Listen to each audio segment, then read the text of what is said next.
চাই দয়া করে চোখ থেকে আপনারা বিএনপি চশমা খুলে ফেলে যে সমস্ত ইউরো এবং ডিসিরা বিএনপিকে অন্যায় ভাবে স্কুল কলেজ দখল করতে উৎসাহ প্রদান করছেন, স্পেস দিচ্ছেন, যে রক্তের খেলা শুরু করেছেন সেই রক্তের খেলা জনগণ বন্ধ করবে।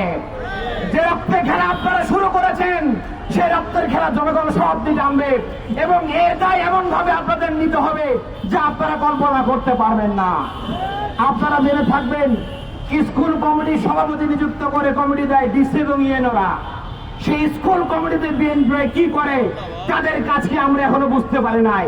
যে সমস্ত ইউএনও এবং ডিসিরা বিএনপিকে অন্যায় ভাবে স্কুল কলেজ দখল করতে উৎসাহ প্রদান করছেন, স্পেস দিচ্ছেন, আমরা বলতে চাই এই সমস্ত অবৈধ দলকানা পাচারা ইউএনওকে এবং ডিসিকে অবশ্যই জবাবদিহির আওতায় আনতে হবে। পুলিশকে বলতে চাই এখন পর্যন্ত আপনারা পর্যাপ্ত খুনিদের গ্রেপ্তার করেন নাই। আমরা বলবো দয়া করে চোখ থেকে আপনারা বিএনপি চশমা খুলে ফেলে জনগণের সেবাকে চশমা পরিধান করে দেখার চেষ্টা করুন। আপনারা মাঝে মাঝে নাটক সাজান, আপনারা খুনি শনাক্ত করতে পারেন না। আমরা আজকে নাম ধরে ধরে বলছি, ইউনিয়ন যুবদলের সভাপতি মুকুল, যুবদল নেতা পলাশ, যুবদল নেতা মশিউর, রবিউল, আনিসুর সরাসরি জড়িত। দয়া করে কোনো কালক্ষেপণ না করে জনগণের পাশ বুঝে আপনারা খুনিদের গ্রেপ্তার করুন। নইলে 5 আগস্টের পরে থানায় যে কাণ্ড হয়েছিল, পলাশবাড়িবাসী গাইবান্ধাবাসী দিকে আপনাদেরকে সে উত্তম মাধ্যম দেয়, তখন কিন্তু পিঠ বাঁচানোর আপনারা জায়গা খুঁজে পাবেন না।